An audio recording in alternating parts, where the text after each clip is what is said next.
This is your local idiot, and I had a thought. I thought I'd share it with you. Sorry about that. Um, I shaved off my beard and mustache. Um, I sort of was curious if I still looked like myself when I was a lot younger, but I don't. Or at least if I used to look like that, I was terrible looking. I mean, I think that's not a question. But anyway, um, I don't like it, so I have shaver's remorse. Um, but anyway, in case you don't recognize me without a beard and a mustache, now that I have no facial hair, except I am sort of growing it back, as you can see. I am growing it back. Um, ish. Somebody was nice enough to tell me that if I grew it back, I would look like Tom Selleck. I think that they're being very, very, very generous, but I'm going to grow it back anyway just because I'm desperate at this point. And gluing the hair back on would look weird. I thought of that. I mean, I didn't really think about that. Somebody suggested it, some kind person. But I did think that that was a very creative, but not as good a suggestion as it could have been. I'm not liking how much I'm old and my skin doesn't do what it used to do. Like just be regular skin. Now it's all over the place. So another reason it's nice to be a guy is you can grow a beard and basically hide all your faults. I mean, not your personal faults, just your facial faults. Like a lot of people, I suppose, I wish I could grow a beard over my whole life and just be a voyeur so I could see everybody because that's interesting.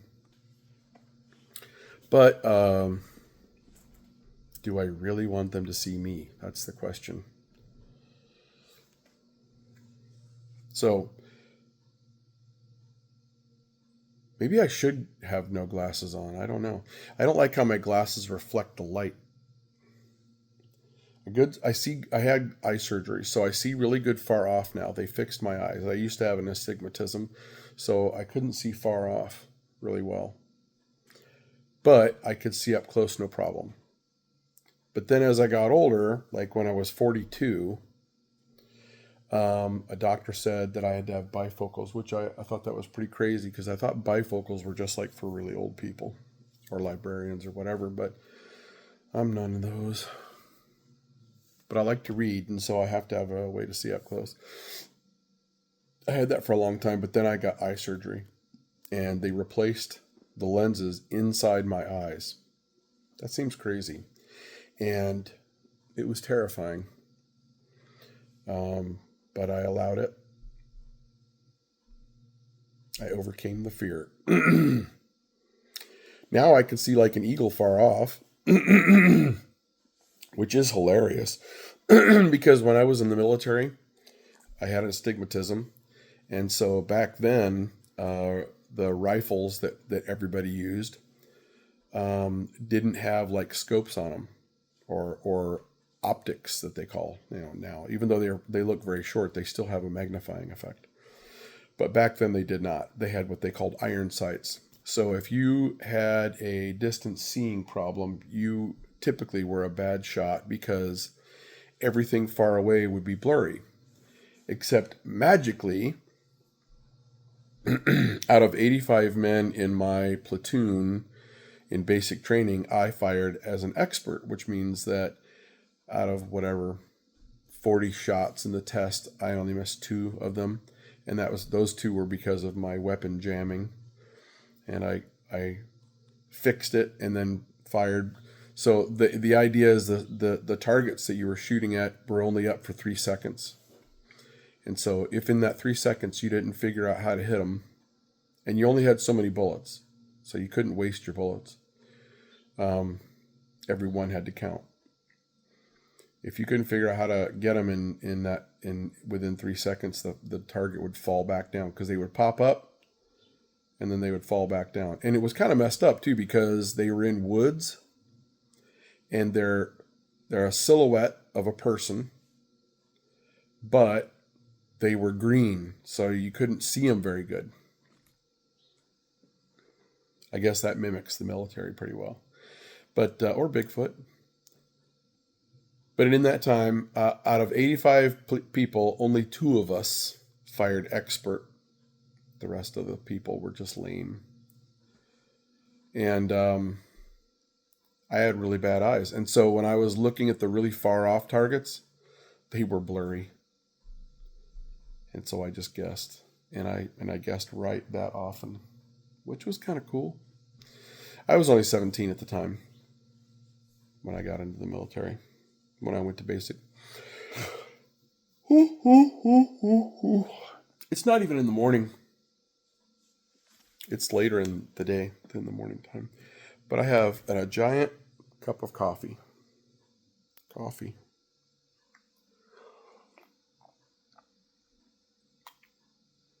I am jobless.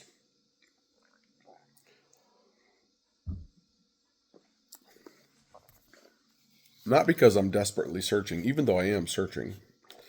I have a job. I'm jobless at this moment. Tomorrow morning, I begin training for a new job. Even though I'm old, I just graduated from the University of Arkansas Grantham with a master's degree in business administration that focuses on project management, and my bachelor's degree was in business administration that focused on marketing. So now I'm jobless right now. I'm beardless right now. I'm mustacheless right now. But I do have a degree, an advanced degree.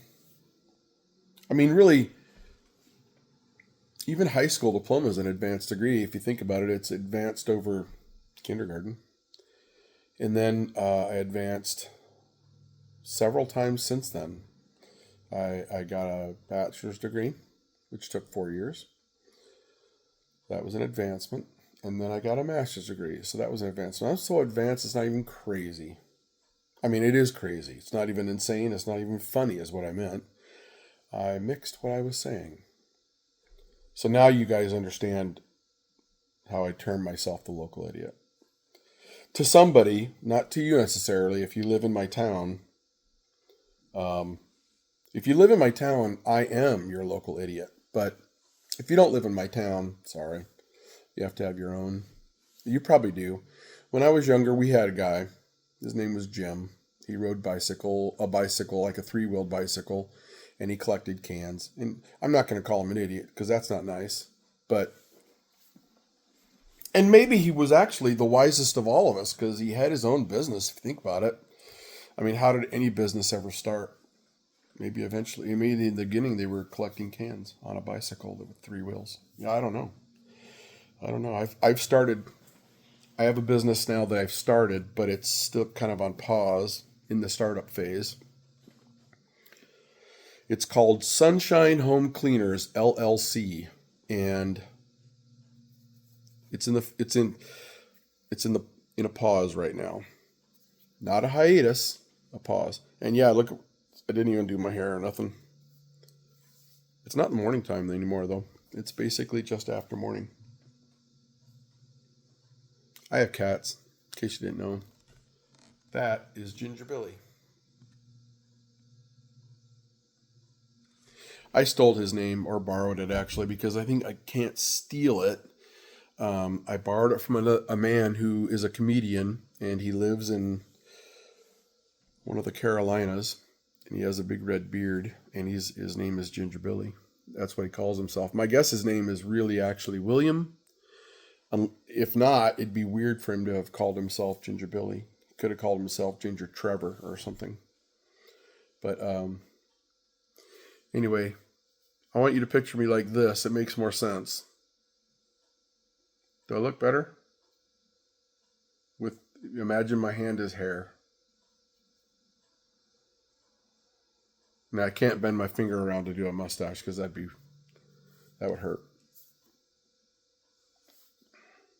So until then, you're just gonna have to try to ignore the fact that I don't have any facial hair, and mainly the facial hair is just to cover up my face. See, this isn't as bad here, but it's always, as you get older, from here down, you can even see a line. It's fatness and non-taut skin. What are you gonna do? It's awfully tempting. So I'm new at this whole videotaping yourself thing a little bit. So when you're videotaping yourself, the phone, the camera's on top of the phone, and then there's this giant screen, and you want to look at the screen for some reason because that's what you're used to. But if you look at the screen, Lord, if you look at the screen, then your eyes look funny because it's like you're never looking at. Sort of like when you're talking to somebody, you're looking at them in the eyes. Imagine if you were always. Ooh, now I know how girls feel. Imagine talking to a girl. I guess girls don't have to imagine this, but okay, guys. Imagine you're talking to a girl and you're always looking at her boobs. Your eyes always look funny to them. See, that's the other thing. With me not wearing my glasses because I don't see good up close anymore. So with me not wearing my glasses and I look at the camera, I have to squint. Many, many, many years ago, for a long time, for like 15 years, I was a security person in bars for fun at night. I had a normal job in the daytime. Usually I had like two or three. But I would have a job at night doing security in nightclubs back in the 90s. And that was a lot of fun. I got to go to clubs and, watch people dance. And basically, again, it was people watching, voyeurism. But I got paid to be there and I got all the free sodas I wanted. It would have been a bad idea to drink beer while I was doing that or anything else for that matter. Of all the hard alcohols out there, and when I say hard, I'm actually even talking about beer, even though it's not hard. My favorite is, and this is going to sound totally ghetto, but my favorite is Jack Daniels. I own, because I'm an adult, I have other alcohols, much more expensive alcohols in my home. I'll show you. See over there's a bar, and then over here there's a cabinet full of alcohol. I didn't buy all those. 2 years ago, for some kind of festival, we were in one of our local towns where I went to high school, and we were at a bar, and they had a raffle, and I have no idea. I don't recall for sure even entering, but I enter those often. And I won a wheelbarrow full of, it was called a wheelbarrow full of booze.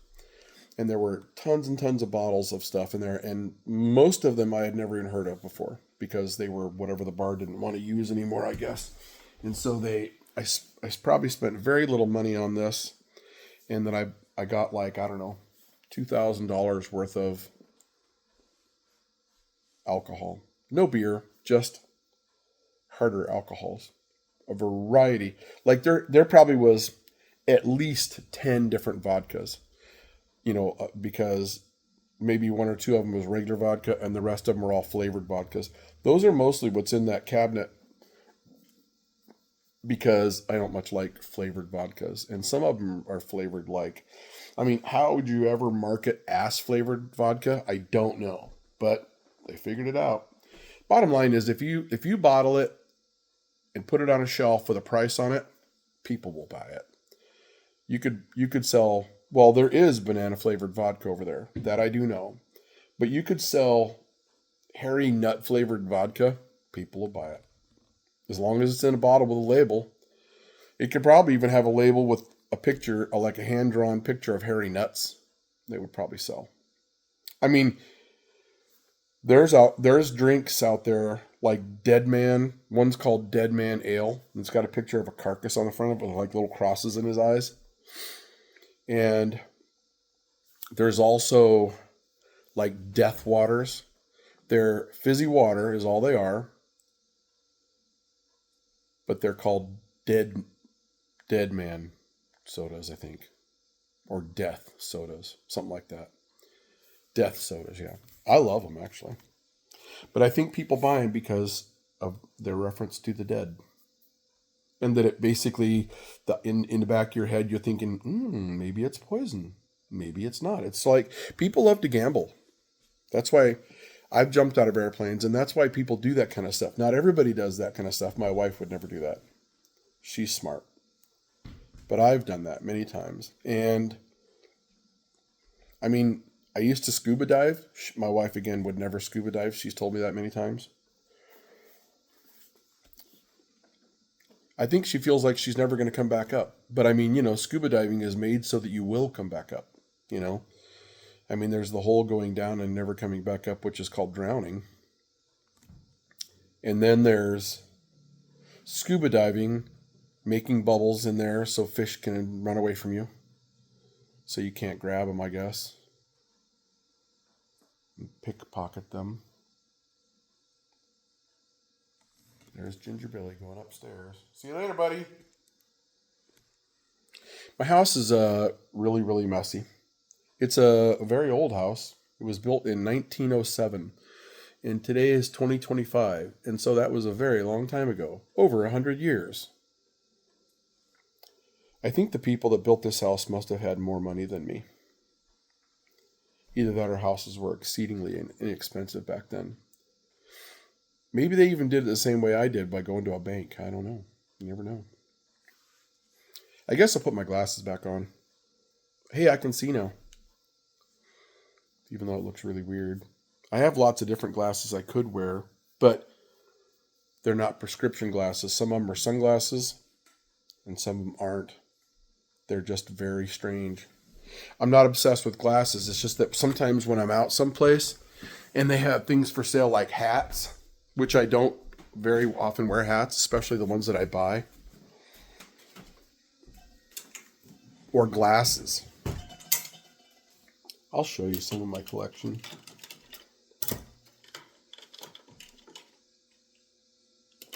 Some of them aren't mine. That's why I'm rifling through things, because some of them are my wife's. And she likes glasses almost as much as I do. Well, she probably likes them more, but she wears hers. So this is one. I think I look like an alien with those on. Ooh, and here's one that's one of my favorites. It's I call this the Vegas Man. You got to be wearing a red velvet suit. I also have those exact glasses in sunglasses.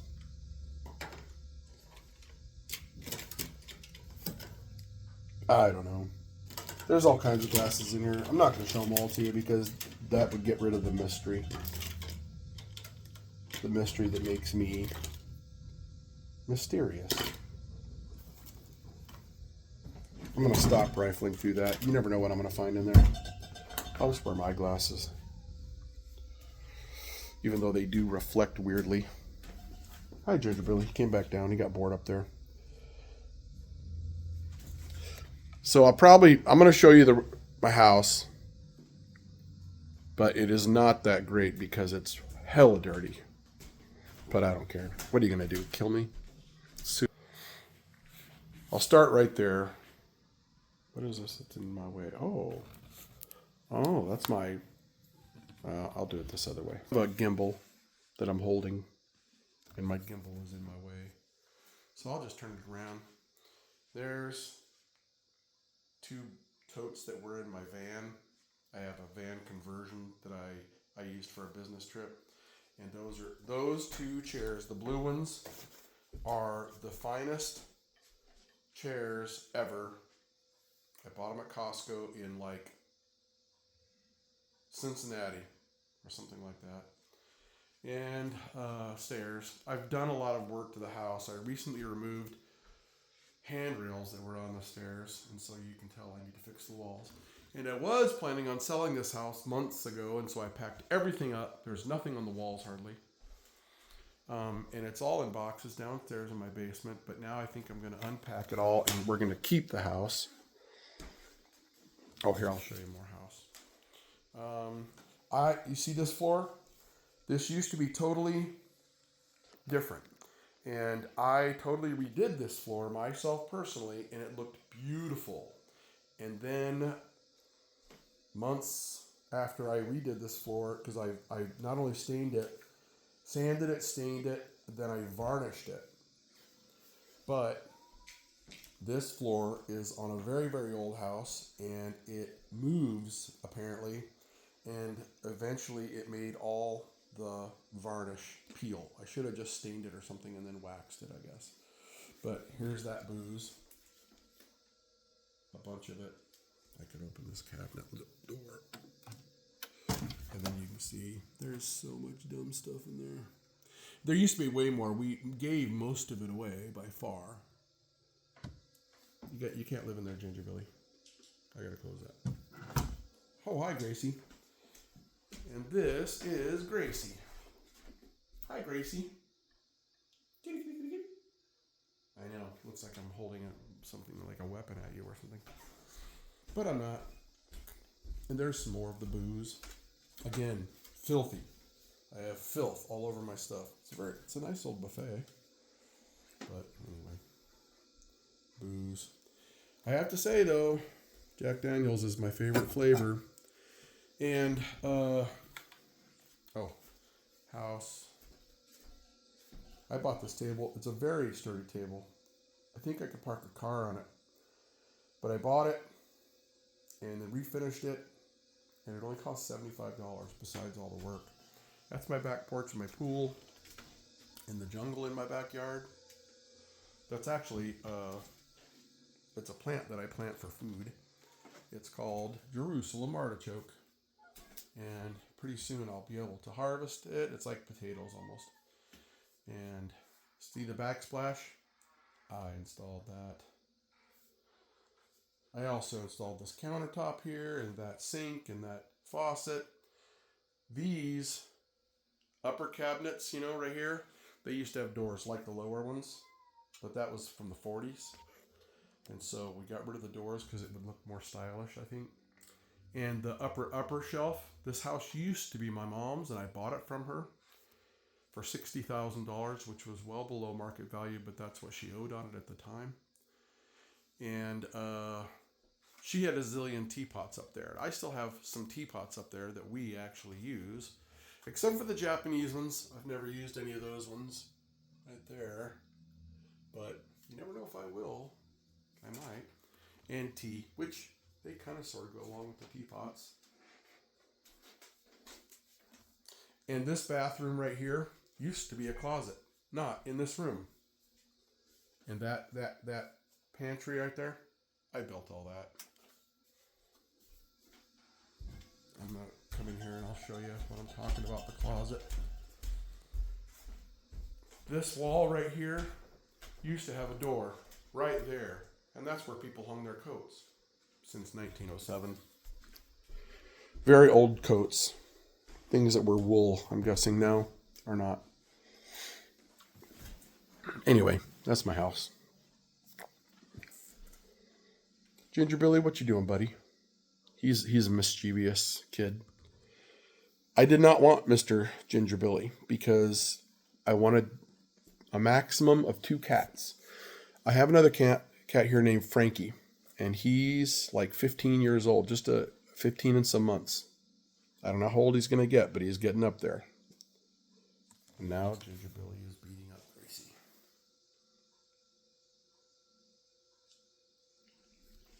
Which is funny. He's ultra nice. He's never ever in his entire lifetime ever hissed at a cat. Literally, that's weird to even imagine. He's never hissed at a person. He's never been angry. He's never hissed at a cat. Nothing. But I think that Gracie could kick his butt, even though he's overweight and he's big. If he just falls on her, she'd probably be helpless, but she's pretty tough. She has hissed at everybody, and she's been rude before. Frankie is a cranky old man. Both of those cats are like 1 year and 2 years old. But I live in Iowa, and I got outside one day, or I came home from work, and I was coming into my house, and it was very snowy outside, and it was like minus 22 degrees. It's very cold. And I parked my car, my pickup, and I was walking toward my house, and I heard this meow, like 5 something at night. And just a weird thing. You wouldn't normally hear a cat meowing uh, at that time of the day, in that time of the winter, outside.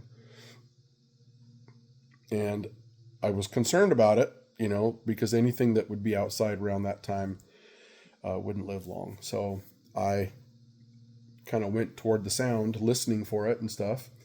And sure enough, weird as it is sounding to this day, just trying to tell it, there was an orange kitty, and he was a kitten, on the roof of a very tall 2-story house. It was taller than normal because it had a really heavily pitched roof. And so he was like upright toward the very top, just a snow covered roof. And I didn't see any footprints of him getting up there or anything. Couldn't figure out how to get him down. And finally I called the fire department, and the house was abandoned,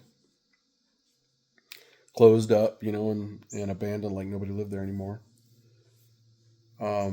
Anyway, I called the fire department. First I called the police department. They told me to fuck off.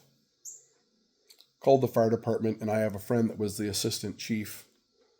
And they sent a fire truck right out within 5 minutes. There was a truck out, and they just parked on the curb, and they took their giant ladder that was on top of like a crane, and they made it go out, out, out, and picked that cat up off the roof, like the stories of saving cats from trees, I guess, and brought him down to me, and he didn't even try to fight, didn't try to run, none of that stuff. And he had just been the whole time just meowing his head off, luckily, otherwise he would have died, I think. And the fireman handed him to me, and he goes, "Here you go." And I'm like, "All right, thanks." And took him home. And he was just, and I already had 2 cats. And usually whenever you introduce a new cat to the cats that have already been there, everybody hates each other's guts, kind of thing, in the beginning. And so Gracie was already here. That was over a year ago. And so she had been here for about a year. And Frankie was here, and he's been here forever with me. And they hated his guts. They hissed at him like crazy, wouldn't have anything to do with him. He, however, was the other way around. No matter what they did to him, smack in his face and all that kind of stuff, or hissed at him or whatever, he wouldn't hiss back at them or be angry at them or anything like that. If they like knocked him down, he'd just flop over and just lay there and meow at him. He's the friendliest cat I've ever seen. And he just basically made it to where that they had to pretty quickly not be afraid of him. And then, got used to having him around and his smell. And then within a week, they were both okay with him. Frankie's cranky.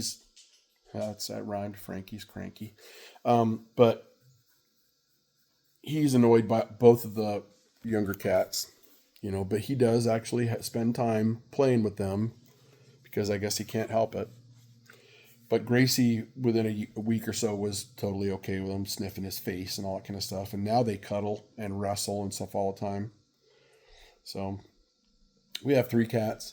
But it's okay. One of my brothers has like 5 or 6. So at least I don't have a farm of cats. I do have a cat house, though, if you think about it. Cat house. Yeah, it's a lot of pussy. But they all have very distinctive personalities. Frankie is insane. He's my revenge kid, apparently. So I have no children. I'm in my 50s, and I have no children. I was, out of the 5 kids that were in my house, I was the standout. I was the middle kid right in the center. And the other kids were fairly normal. You know, they had their varieties of oddities. But I was the one that was always causing trouble. Always, like 24/7. Like Dennis the Menace or the Tasmanian Devil, which is kind of funny that that's what my entire family and extended family and everything else, that's what they called me. That's what how they saw me, as the Tasmanian Devil, when I was a kid.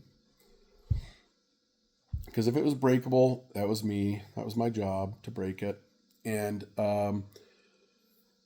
yeah, if my parents' lives could be ruined in any way, shape, or form, I would see to it. It was my job. School was not for learning, not me anyway. Other people had to learn there, but not me. I was hell on wheels. I was born on Halloween, and I've had people tell me so many times since while I was a kid and since I was a kid that it made total sense that I was born on Halloween, that I was some kind of a creature. Gracie, what are you trying to do, man? But anyway, I despise my face. I want it to be hair again. I didn't much love it before, but now it's really bad. It looks like it's somebody else's face. It's like I'm talking with my. What I need to do. I know what I need to do. I need to cover the screen on my phone, so I don't have to see myself. I know that sounds extreme, but that's how annoying it is. I never considered myself a very vain person, but apparently I'm vain as hell.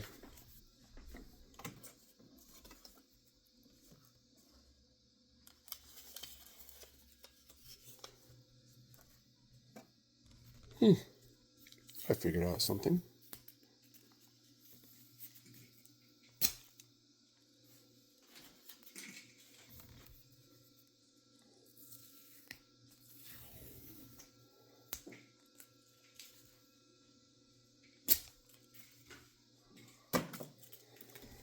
All right. Well, I just realized that I'm over like 30 minutes on the thing. Oh, that's not going to work, I think. This tape's see-through.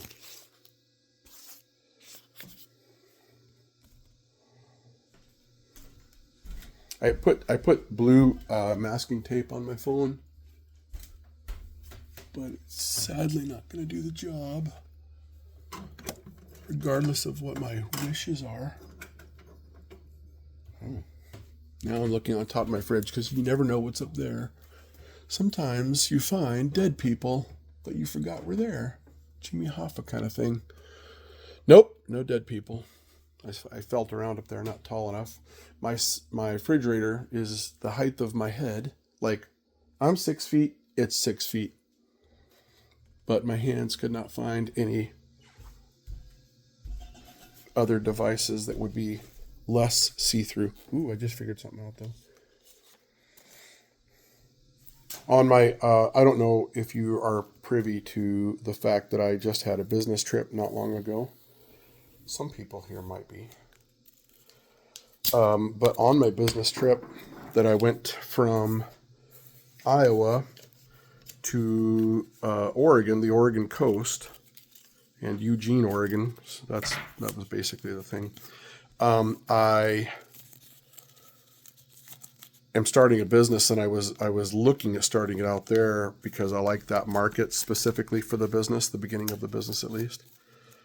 But it's going to be definitely national because of the type of business it is.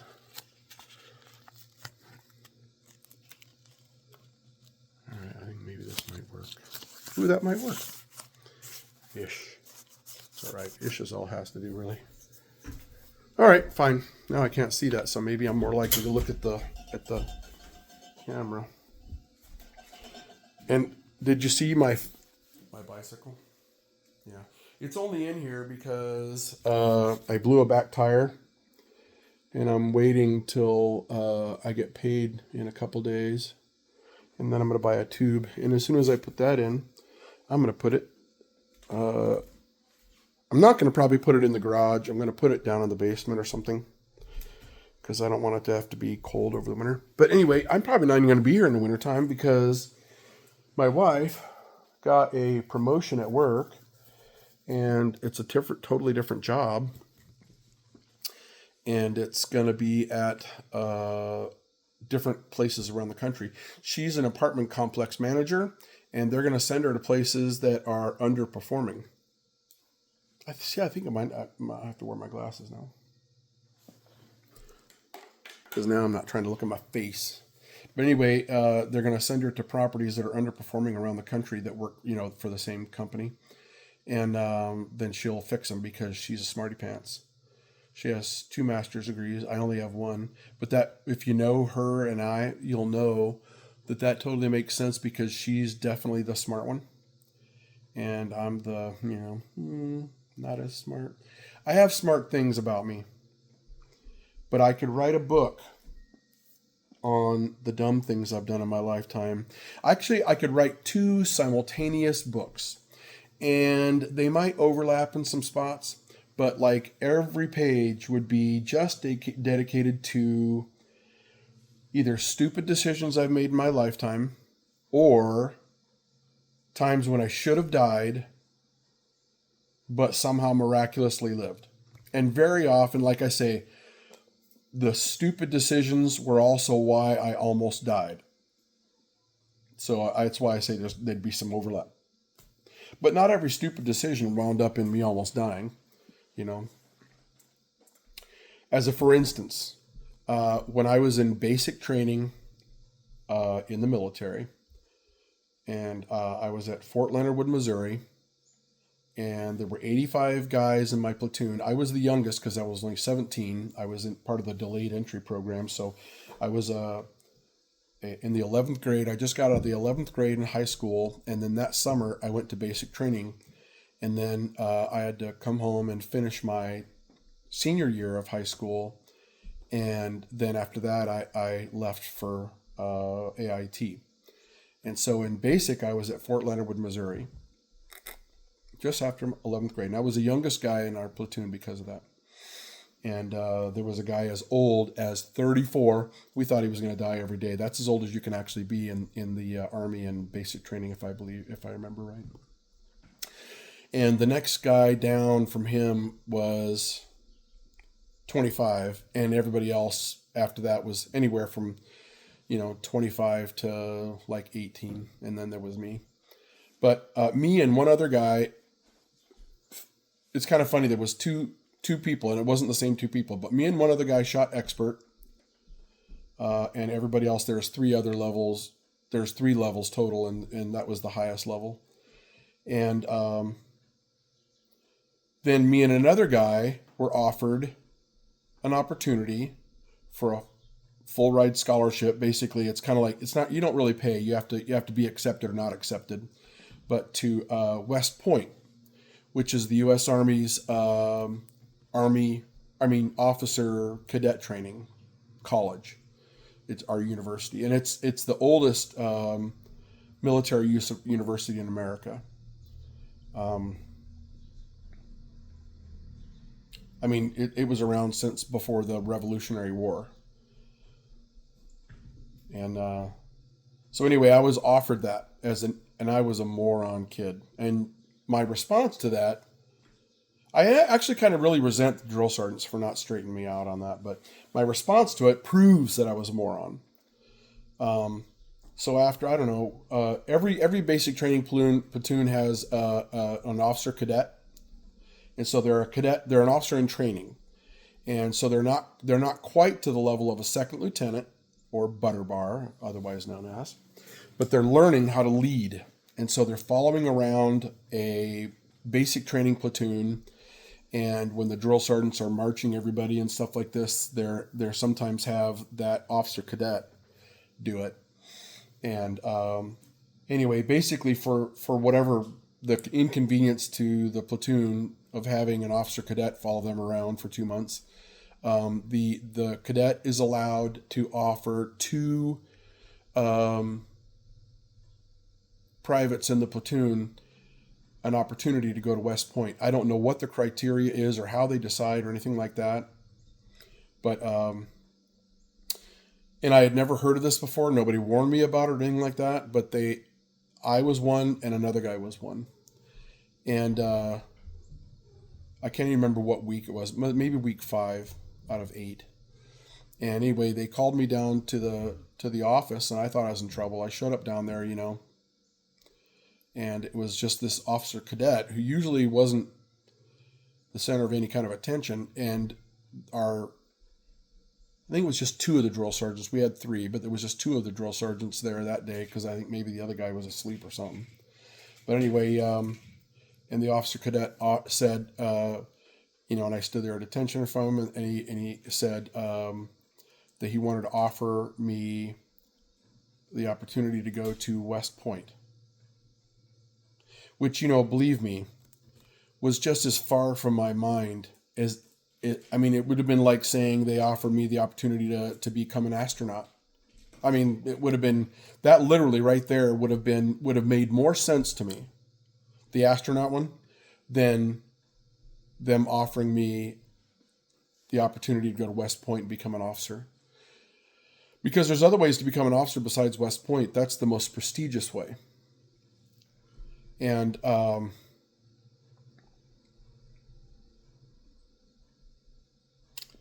one of the ways I know that I'm a complete knucklehead is that I said no thank you. And the drill sergeants standing behind that kid who was that officer cadet stood there with their mouths open, and he asked me why, and I said, well, my father was an enlisted man, and I grew up with his stories and all that kind of stuff, and I just can't picture being an officer. I don't think I would like what they do. And nobody asked me if I wanted to think about it. Nobody gave me any kind of pause, tried to explain anything to me. I didn't really know anything about West Point. I'd heard of it. I knew what it was, but I didn't know its significance or the rarity of the offer I was getting, other than the fact that I'd never heard of it. Nothing. They just flushed me. So I still resent that a little bit. But I mean, that is also part of life. Life gives you opportunities, and whether you take them or not, that's up to you and how prepared your mind is. And so really, in some ways, it's a good filter, because I don't think at the time I was prepared. Maybe I wouldn't have been a good candidate for West Point. But yeah. I will say this, though, during basic training, I was proud of my achievement. There it's a really silly little school. It's something that everybody goes through, so it's nothing. There's no achievements really, but in shooting and practicing all that stuff, I practiced harder than everybody else, and because of that, I was one of the 2 people that fired expert.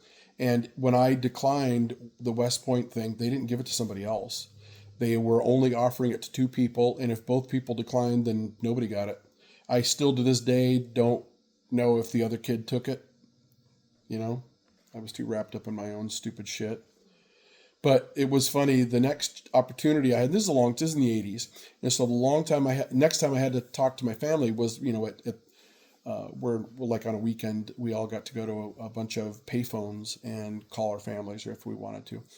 And so I called my folks like the next weekend and told them about my life and this new development where that they offered me that. And I had to hold my phone away like from my ear for a minute because my dad was so mad. He was yelling. And I was like, at the time I was like, what are you talking about? You weren't an officer. Why would you want me to be an officer? And I was a knucklehead. I was a real knucklehead. But then, in school that made sense. There were a lot of smart kids, kids like in the math club or whatever. And then there were kids like me who didn't want to be there, who, had plans of working in some type of menial labor my whole life and maybe achieving the level of electrician, because that's what my father was. That's what his father was. That kind of thing. But really at the time, my idea was to be a lifer in the military, to do at least my 20. That was my goal and had been for quite some time. Yeah. So it's funny. I had mentioned that that experience to many people, including many friends of mine who spent many years in the military. And one of them was an officer. He was started out as enlisted and then became what's called a warrant officer, which is not an O, it's a W. And he got out of the Army after 29 years, and he had never heard of anybody being given that opportunity. And after I told enough people, it was almost like some of them thought I was lying. And after a while, I was like, shit, man. I mean, I know I wasn't lying, but it was some dumb little thing that nobody's ever heard of. I guess it was a pretty damn rare thing. And then, like, I don't know, maybe 2 years ago from now, a guy I worked with who's around my age was telling me about his military experience. And then he told me that he was offered West Point. And I'm like, what? First time I'd ever heard of that in my life besides me. And we were at the same basic training, the same post. Probably different times. I think he was there slightly after me. But that they offered him that. And he turned it down too. And I'm like, well, shit, that makes me feel 10 times better because I'm not the only knucklehead. It's nice to know that you're not the only dimwit out there. But I mean, I've apparently impressed one or two people with my, at least, not my intelligence necessarily, but at least my ability to work my ass off. And to be dedicated to something. So that's something. But full circle, my favorite hard alcohol is Jack Daniels. I said it. It's out there. Just going to have to deal with that. And the reason is this. I never liked beer but I drank it because I liked the effect. And I never liked hard alcohol because I didn't like the taste, but I liked the effect. And then when I was 42, I happened to, in the daytime, by myself, go into a bar just because it was hot. And I was in there a couple minutes, drank a little glass of beer, like the littlest they sell. And then just for GP, I said, fuck it. Oh, either somebody bought me a Jack Daniels or I decided to buy a shot. And I don't know I didn't drink it very often because obviously it tastes like jet fuel. But this time I did, and I gulped it down, and I was shocked for a second to notice that at some point since the last time I had tried it, and when I'm 42, that the flavor of it changed in my mind. Now it tasted like ripe bananas, like delicious, sweet, ripe bananas, except for the jet fuel part. So it was ripe bananas mixed with lighter fluid. So if you ignore the lighter fluid part of it, the rest of it was frickin' delicious. And it's been that way ever since. But now the worst thing is, none of the other ones are. And so even Gentleman Jack, which is like a little more expensive, almost double the price, it's aged and stuff like that. It's not the swill that they're putting out. It's not as good for some reason. And Jameson, which is another one that I've tried that's much smoother and it's really delicious. It doesn't have the same flavor. And so it's kind of like, son of a bitch. At least I know I have a favorite, but it's inexpensive. At least that's not my problem. Could be worse. It could be cognac or something that would be my favorite. But I don't drink it very often, even though it's my favorite, because I know the effects aren't that good. Especially for somebody like me. The effects aren't that good for a normal person. But on me, that would be so terrible on a regular basis, you know. My grandfather on my dad's side was a very, very dedicated and serious alcoholic. Lifelong, apparently. Or at least after... I mean, I wish I would have talked to my dad more about it, but he died when he was 50. I was 19. I was still really absorbed in my own world, and I hadn't thought to ask the questions that I've had since then formed. But I wish I'd found out that if he became that kind of an alcoholic after World War II, or if he had just been like that always, you know. But I could totally picture how World War II could have made anybody an alcoholic. But he was in the Army, and my dad, my grandpa on the other side was in the Navy, so he didn't see a bunch of combat or any kind of combat really. So the alcoholism didn't even remotely come into his life. He didn't have any kind of PTSD or shell shock, as they would have called it at that time. But my dad's dad, I mean, he was bad enough to where that he abandoned his family on a regular basis and just was gone all the time, kind of thing, for just being drunk, and be gone for months and months at a time, kind of a thing. And they would, if it was up to him, they'd have starved to death. And my dad was quite a bit older than traditional. I think when I was born, he was 31. So he was born in 1938. So I mean, not long after the effects of the Depression would have started waning. And basically, not really. I think the Depression basically was sort of killed by World War II. And so 38, when he was born, they were in the middle of it. And they were ultra poor. Even if they weren't in the middle of a Depression, he was really, really, really, really poor in Mississippi, to a non-existent father, that kind of thing, Even when he was around, he wasn't that much, of an earner. But so yeah, I was raised by that fella. My mom was a Yankee Midwestern person, kind of raised in Iowa, mostly. And my father, even though he was from a very depressed place and all that kind of stuff, was actually incredibly intelligent. Their version of an ASVAB, when he went into the Navy in the 50s, he missed one question, apparently. And this is not from him telling me. He never told me any of this stuff. He didn't talk much. It was a family friend that they met, became family friends while in the Navy. And I'll delve into this later, and I have for people before, but the fellow that I'm talking about was my father's handler while in the Navy. And my dad didn't tell me any of this. Not a word, not a peep. His security clearance was extremely well placed. He took it to the grave. People had to tell on him. 3 books were written with him in it, and then that made me ask this family member that was kind of like grandparents' age, and stuff, and very good friends to my parents. And he told me all about it. I was like, holy shit. Imagine finding out one day, well after your father's dead, that he was like halfway like a 007. I mean, that wasn't my dad. He was a courier,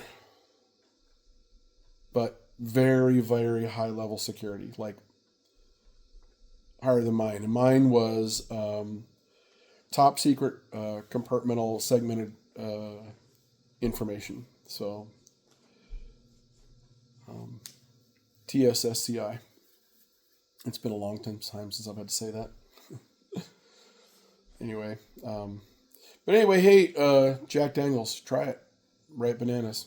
You might love it. You might hate it. I've tried to buy it for a lot of friends, and they're still smart enough to hate it. So I don't know. Maybe not. Have a great day.